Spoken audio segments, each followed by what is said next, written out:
Bab 805. Kebenaran kolam roh.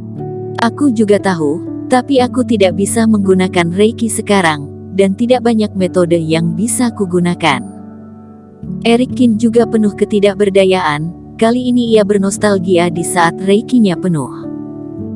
Namun, dengan mengandalkan Reiki yang dikeluarkan dari meridian lengan, Erikin mencoba berbagai cara, bahkan jurus api biru juga ia gunakan. Namun, api biru yang sebelumnya sangat mantap itu tampaknya tidak berguna bagi roh jahat, dan bahkan dia telah diabaikan secara langsung. Sepertinya aku hanya bisa menggunakan pilihan terakhir. Melihat roh-roh jahat itu mengejar lebih dekat dan lebih dekat lagi, mata Erikin bersinar dengan tekad.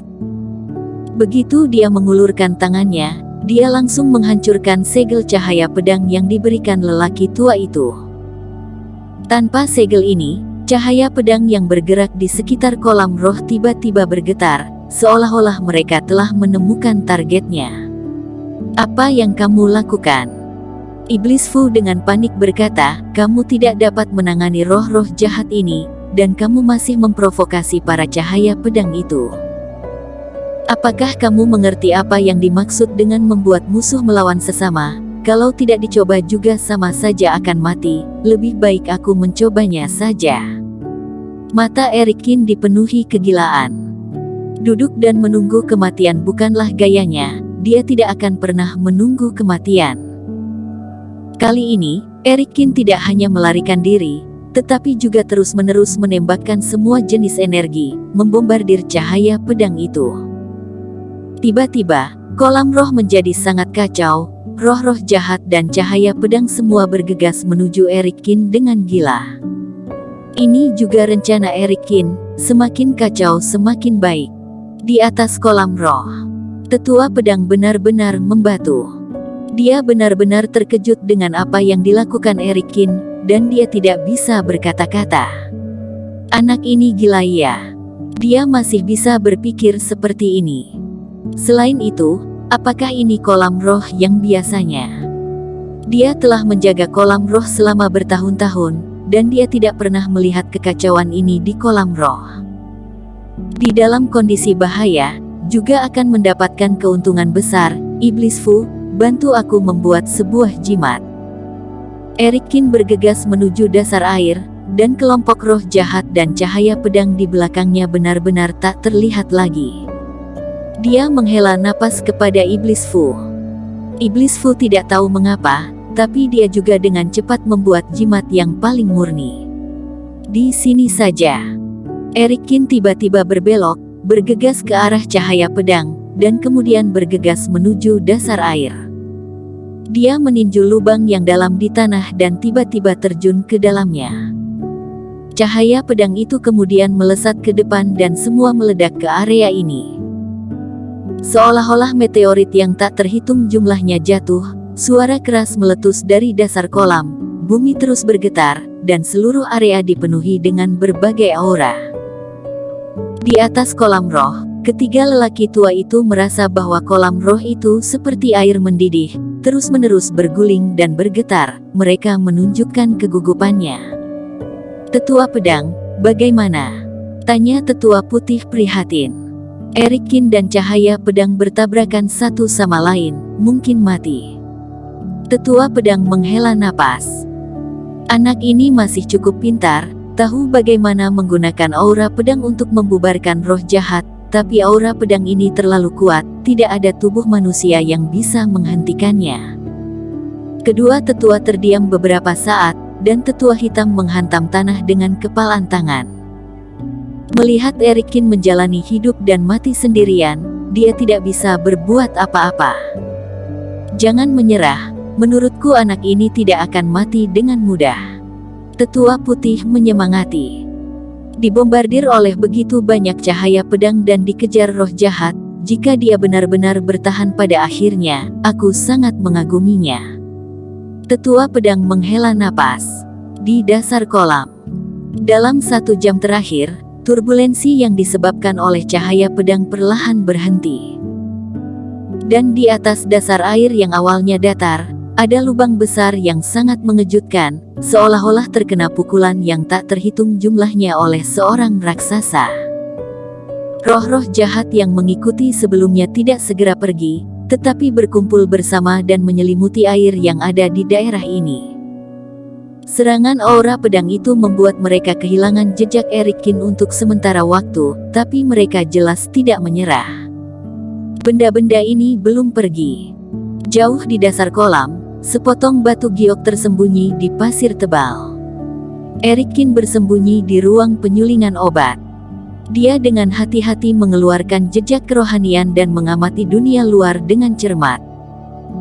Tetua pedang sebenarnya benar, dengan begitu banyak cahaya pedang yang membombardir bersama, bahkan jika tubuhnya jauh melebihi orang biasa, dia pasti tidak akan bisa menahannya. Jadi sejak awal, Erikin berencana memasuki ruangan penyulingan obat giok itu pada saat cahaya pedang jatuh ke bawah. Tetapi tampaknya mereka masuk ke mode tidur lagi, dan mereka seharusnya menjadi kurang sensitif. Iblis Fu juga menganalisis. Cobalah. Erikin mengangguk, dia dengan berani melepaskan auranya sedikit. Melihat tidak ada pergerakan di atas, Erikin lalu mengeluarkan pedang Kingtong dari ruangan itu. Setelah beberapa kali mencoba untuk memastikan bahwa roh-roh jahat itu sedang tidur lagi, Erikin barulah menghela napas lega dan dengan tenang muncul di atas air. Mengagetkan saja. Iblis Fu menghembuskan napas, kita berjalan memutar saja dan seharusnya sudah bisa pergi. Pergi. Roh jahat itu belum selesai kubunuh, untuk apa aku pergi? Kata Erikin. Dia tahu bahwa tujuan perjalanannya adalah untuk menyelesaikan masalah roh jahat. Kamu masih ingin membunuh? Iblis Fu hampir saja memuntahkan darah. Yang berikutnya mungkin dirimu tidak akan seberuntung itu lagi, pasti akan habis. Tidak bisa membunuh dengan memaksa, aku akan pergi melihat di mana roh-roh jahat ini tinggal sebelumnya. Kata Erikin. Iblis Fu, apakah kamu tidak merasa aneh bahwa dasar kolam ini sangat lebar? Mengapa semua roh jahat hanya berkumpul di satu tempat? Iblis Fu tercengang, dia tidak pernah memikirkan masalah ini. Jadi dirimu curiga kalau ada sesuatu di sana? Ini hanya tebakan, tapi itu cukup berguna bagi kita untuk melihatnya. Mata Erikin dipenuhi kobaran api. Iblis Fu sedikit berkeringat. Tepat setelah dia melarikan diri dari roh jahat, dia masih harus langsung pergi ke sarang roh jahat untuk menjelajahi rahasia yang ada. Erikin terlalu berani. Kalau sampai dia ditemukan oleh roh jahat, Erikin pasti sudah tak ada kesempatan untuk melarikan diri. Segera setelah dia berbicara, Erikin menyimpan kembali auranya, dan perlahan berjalan keluar dari air ini, menuju tempat di mana roh jahat awalnya berkumpul. Kali ini, Erikin tidak menyentuh roh jahat manapun. Bahkan jika dia bertemu 2 atau 3 roh yang sendirian, dia memilih untuk melewatinya. Semakin dekat ke area tengah, semakin kuat firasat Erikin. Dia samar-samar merasa sepertinya ada sesuatu yang tersembunyi di bawah air di area ini. Menurut tetua pedang, roh-roh jahat ini pada awalnya tidak ada, dan kemudian tiba-tiba muncul. Di reruntuhan sekte Guzong ini tidak ada gangguan dari pihak luar, sebagian besar perubahan yang terjadi adalah karena adanya perubahan pada sesuatu. Sekitar setengah jam kemudian, Erikin datang ke area dasar tempat iblis berkumpul. Pada saat ini, dia mengangkat kepalanya dan melirik ke atas, seolah-olah mereka telah kehilangan minat untuk mengejarnya. Pada saat ini, roh-roh jahat terus berenang kembali dari kejauhan dan berkumpul kembali. Ini juga menegaskan dugaan Erikin bahwa ada masalah di sini. Dia masuk ke dasar air, Erikin mengeluarkan kerohanian itu dan merasakannya dengan hati-hati. Sepertinya ada aura dari jimat. Iblis Fu juga merasakan sesuatu, dan berkata tiba-tiba. Erikin mengangguk, dia juga memperhatikan bahwa area di depan agak tidak biasa.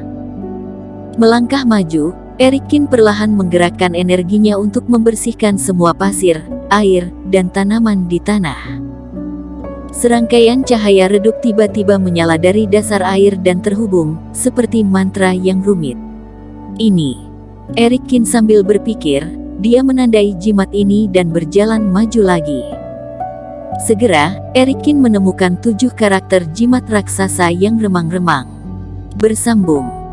Terima kasih telah menonton video ini sampai akhir. Jangan lupa subscribe dan nantikan kisah episode selanjutnya hanya di Novel Story. Salam.